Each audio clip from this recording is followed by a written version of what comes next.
मुकुल और जूही दोनों सावित्री कॉलोनी में रहते थे। उनके घर एक दूसरे से सटे हुए थे। दोनों ही हम उम्र थे और साथ साथ खेल कूद कर बड़े हुए थे। दोनों के परिवार भी संपन्न, आधुनिक और स्वच्छंद विचारों के थे। इसलिए उनके परिवार वालों ने कभी भी उनके मिलने जुलने और खेलने कूदने पर कोई प्रतिबंध नहीं लगाया था।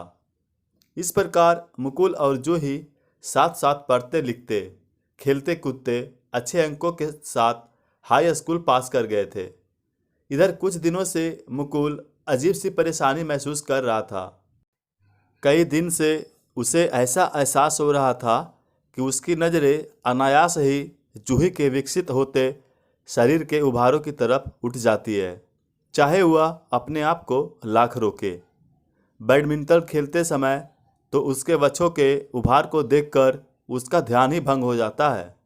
वह अपने आप को कितना भी नियंत्रित क्यों ना करे, लेकिन जूही के शरीर के उभार उसे सहज ही अपनी ओर आकर्षित करते हैं।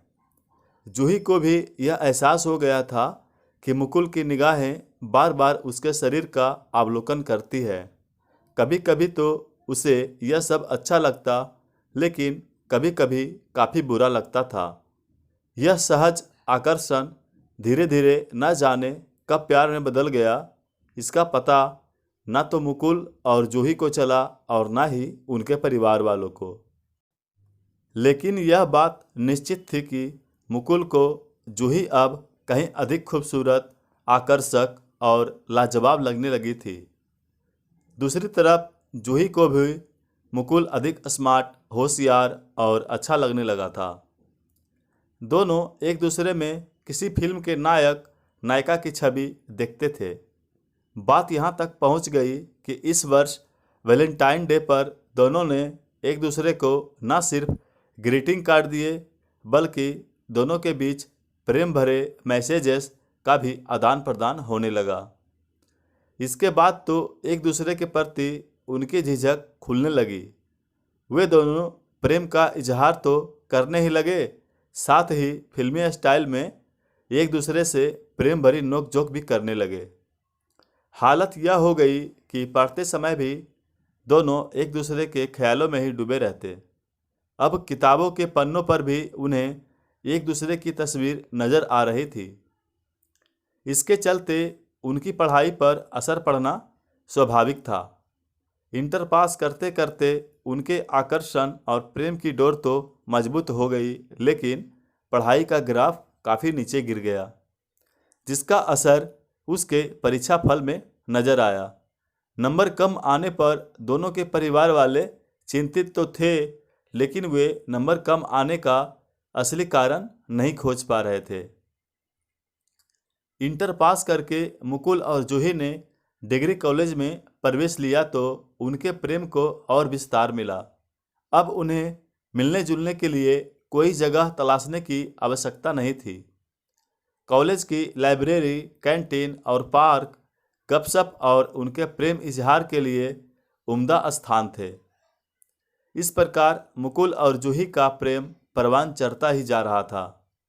किताबों में पढ़कर और फिल्में देखकर वे प्रेम का इजहार करने के कई नायाब तरीके सीख गए थे।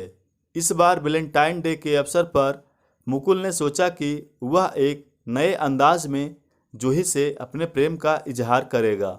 यह नया अंदाज उसने एक पत्रिका में तो पढ़ा ही था, फिल्म में भी देखा था। उसने पढ़ा था कि इस कलात्मक अंदाज से प्रेमिका काफ़ी प्रभावित होती है और फिर वह अपने प्रेमी के ख्यालों में ही डूबी रहती है। इस कलात्मक अंदाज को उसने इस वैलेंटाइन डे पर आजमाने का निश्चय किया। उसने शीशे के सामने खड़े होकर उसका खूब अभ्यास भी किया। सुबह सुबह का समय था, मौसम भी अच्छा था। मुकुल का मन रोमानी था। उसने हाथ में लिए गुलाब के खिले फूल को निहारा और फिर उसे अपने होठों पर रखकर चूम लिया। अब उससे रहा ना गया। उसने अपने मोबाइल से जूही को छत पर आने के लिए मैसेज किया। जूही तो जैसे तैयार ही बैठी थी। मैसेज पाते ही वह चहकते हुई छत की तरफ दौड़ी। वह प्रेम की उमंग और तरंग में डूबी हुई थी, और वैसे भी प्रेम कभी छिपाए नहीं छिपता। जूही को इस प्रकार छत की ओर दौड़ते देख उसकी मम्मी का मन शंका से भर उठा। वे सोचने लगी, इतनी सुबह सुबह जूही को छत पर क्या काम पड़ गया? अभी तो धूप भी अच्छी तरह से नहीं खिली। उनकी शंका ने उनके मन में खलबली मचा दी। वे यह देखने के लिए कि जूही इतनी सुबह छत पर क्या करने गई है, उसके पीछे पीछे चुपके से छत पर पहुंच गई। वहां का दृश्य देखकर जूही की मम्मी हतप्रभ रह गई। जूही के सामने मुकुल घुटने टेके गुलाब का फूल लिए प्रणय निवेदन की मुद्रा में था। वह बड़े ही प्रेम से बोला, जूही डार्लिंग, आई लव यू। जूही ने भी उसके द्वारा दिए गए गुलाब के फूल को स्वीकार करते हुए कहा, Mukul, I love you too. यह दृश्य देखकर जूही की मम्मी के पैरों तले जमीन खिसक गई, लेकिन छत पर कोई तमाशा न हो इसलिए वे चुपचाप दबे कदमों से नीचे आ गई। अब वे बहुत परेशान थी। थोड़ी देर बाद जूही भी उमंग तरम में डूबी थी, प्रेम रस में सराबोर गाना गुनगुनाती हुई नीचे आ गई।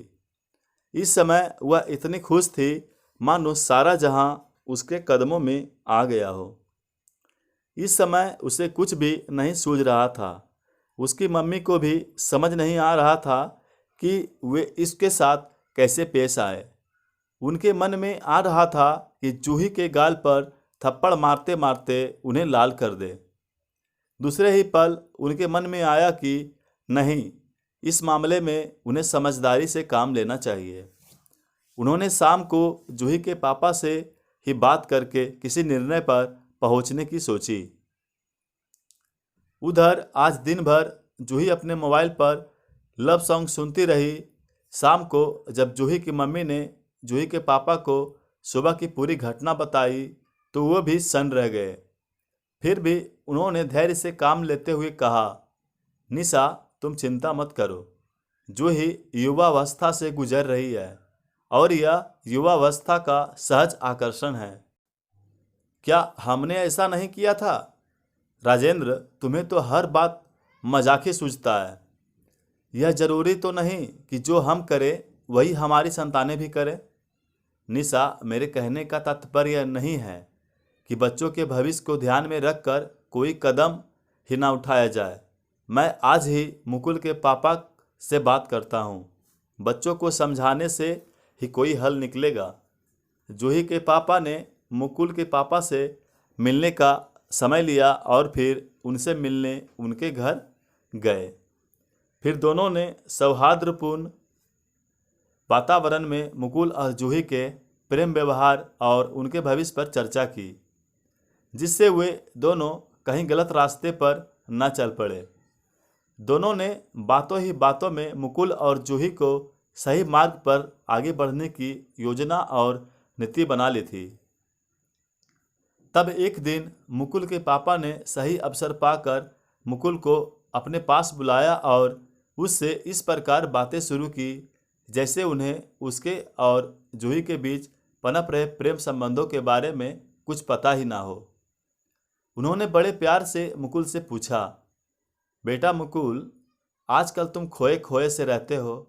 इस बार तुम्हारे नंबर भी तुम्हारी योग्यता और क्षमता के अनुरूप नहीं आए।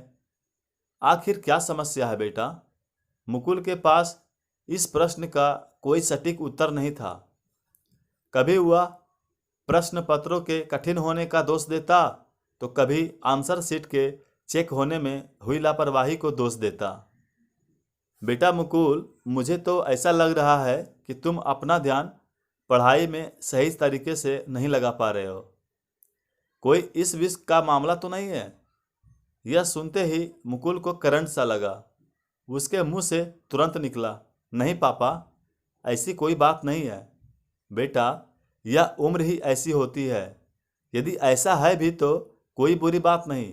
मुझे अपना दोस्त समझकर तुम अपनी भावनाओं को मुझसे शेयर कर सकते हो। एक पिता कभी अपने बेटे को गलत सलाह नहीं देगा, विश्वास करो। लेकिन मुकुल अब भी कुछ बताने से झिझक रहा था। उसके पापा उसके चेहरे को देखकर समझ गए कि उसके मन में कुछ है जिसे वह बताने से झिझक रहा है। तब उन्होंने उससे कहा, मुकुल, कुछ भी बताने से झिझको मत। तुम्हारे सपनों को पूरा करने में सबसे बड़ा मददगार मैं ही हो सकता हूँ। बताओ बेटा, क्या बात है? अपने पापा को एक दोस्त की तरह बातें करते देख मुकुल की झिझक खुलने लगी। तब उसने भी जूही के साथ चल रही अपनी प्रेम कहानी को सहज रूप से स्वीकार कर लिया। इस पर उसके पापा ने कहा, मुकुल, तुम एक समझदार बेटे हो जो तुमने सच्चाई स्वीकार की। मुझे जूही से तुम्हारी बस मैं तो सिर्फ इतना कहना चाहता हूँ कि यदि तुम जूही को पाना चाहते हो तो पहले उसके लायक तो बनो। तुम जूही को तभी पा सकते हो जब अपने करियर को संवार लो और कोई अच्छी नौकरी व पद प्राप्त कर लो। बेटा, यदि तुम अपना और जूही का जीवन सुखमय बनाना चाहते हो तो तुम्हें अपना करियर संवारना ही होगा, अन्यथा जूही के पेरेंट्स भी तुम्हें स्वीकार नहीं करेंगे। इस दुनिया में असफल आदमी का साथ कोई नहीं देता। यह सुनकर मुकुल ने भावावेश में कहा, पापा, हम एक दूसरे से सच्चा प्यार करते हैं, कभी हम एक दूसरे से जुदा नहीं हो सकते। बेटा, तुम दोनों को जुदा कौन कर रहा है? मैं तो बस इतना कह रहा हूँ कि यदि तुम जूही से जुदा नहीं होना चाहते हो तो उसके लिए कुछ बनकर दिखाओ, अन्यथा कितने ही सच्चे प्रेम की दुहाई देने वाले लोग और रिश्ते हों, अनमेल होने पर टूट और बिखर जाते हैं। यदि तुम ऐसा नहीं चाहते हो तो जूही की जिंदगी में खुशबू महकाने के लिए तुम्हें कुछ बनकर दिखाना ही होगा। पापा, आपकी बात मुझे समझ में आ गई है। हम जिस चीज़ को चाहते हैं उसके लिए हमें उसके लायक बनना ही पड़ता है, नहीं तो वह चीज़ हमारे हाथ से निकल जाती है। अभी तक मैं अपना बेशकीमती समय यूं ही गाने सुनने और फिल्में देखने में गंवा रहा था। अब मैं अपना पूरा समय अपना करियर संवारने में लगाऊंगा। मुझे अपने प्यार के काबिल बनना है। शाबाश बेटा, अपने इस जज्बे को कायम रखो। अपनी पढ़ाई में पूरा मन लगाओ, अपना करियर संवारो। मात्र सपने देखने से कुछ नहीं होता, उन्हें हकीकत में बदलने के लिए प्रयास और परिश्रम करना ही पड़ता है। जूही को पाना चाहते हो तो जूही के काबिल बनो। पापा, आपने मेरी आंखें खोल दी है।